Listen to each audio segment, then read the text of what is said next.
Bioshock is a narrative-focused first-person shooter that includes RPG and survival horror mechanics. The game starts with you playing as Jack, sitting in an aeroplane looking at a postcard.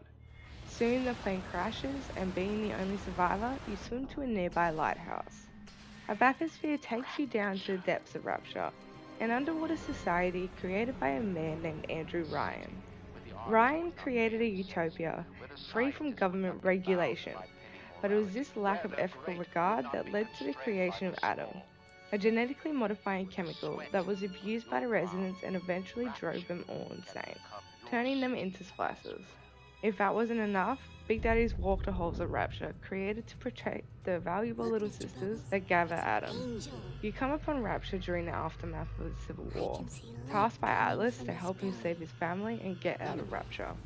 As you venture through the underwater world, Atlas seems to help you survive, giving you advice and help when you need. But before you enter Ryan's office, you find that you have just been doing what you have been told.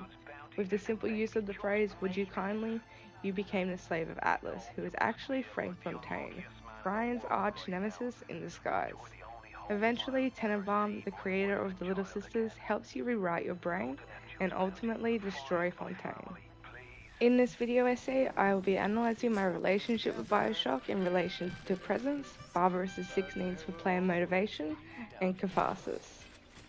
The feeling of presence in a game refers to how well the player perceives their environment and revolves around concepts of immersion, engagement, and attraction. Bioshock provides you with a world that immerses you through the art, sound, and inhabitants of Rapture. Rapture isn't just an underwater world of steel. The environment is complex and dark.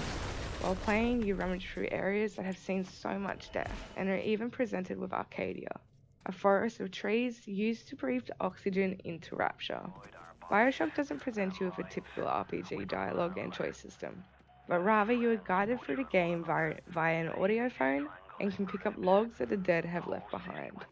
It is when listening to these logs that I felt the most immersed. After first being introduced to Rapture, you stumble through the after effects of a New Year's Eve party, while listening to Diane talk about her loneliness and the real-time events from the attack at the party. Another New Year's, another night alone. I'm out and you're stuck in Hephaestus, working. Imagine my surprise. I just guess I'll have another drink. Here's a toast to Diane McClintock, silliest girl in Rapture. Silly enough to fall in love with Andrew Ryan. Silly enough.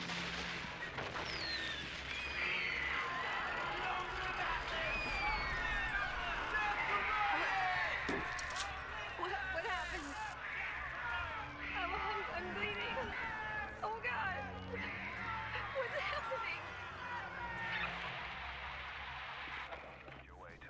The motivation to play a game is often sourced from a player's needs, which arise from interacting with the environment. Bioshock provides you with the ability to buy items, ammo, and plasmids at numerous vending machines, which satisfies the materialistic need to acquire objects. A player's need for power, affiliation, and achievement is seen to by the Little Sisters, which is strewn throughout Rapture, all guarded by a Big Daddy which you need to defeat in order to get to the Little Sister. When first happening upon a Little Sister that you can interact with, you can harvest or save the girl. How you deal with this situation determines the ultimate ending to the game, and if you prefer not to see a black slug come out of a little girl, you're probably going to want to save her. I always save them, and in doing so, Tenenbaum reacts to you more kindly and leaves you gifts at Gatherer's Gardens. Information is strewn throughout Rapture, in propaganda, conversations, and ultimately the audio logs mentioned earlier. It is through these audio logs that I felt the need to explore, to find more logs in order to find out more about what had happened in Rapture. But it is in the moment in Ryan's office that I felt most intrigued by the game. Bioshock's "would you kindly" twist makes you question everything you have done up until that point. I didn't get to choose what was happening.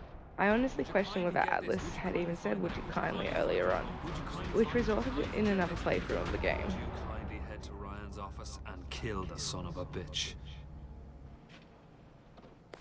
Sit. Would you kindly? Stand. Would you kindly? Run. Stop. Turn. A man chooses. A slave obeys. Catharsis is a psychological term that is often paired with aggression, but is really just a releasing of deep emotions, providing relief. Personally, I come from a family which has struggled. I lost my mother last year, but she had been sick with MS my whole life. My father had always been a carer, but also got into a motorbike accident over 6 years ago, so has a metal rod in one leg. Rapture provided me with an escape to a world that was worse than my own. Wielding a wrench and the powers of plasmids while discovering more about the world gave me the ability to deal with and release all the stress I had. Bioshock is not just a game, but a work of art.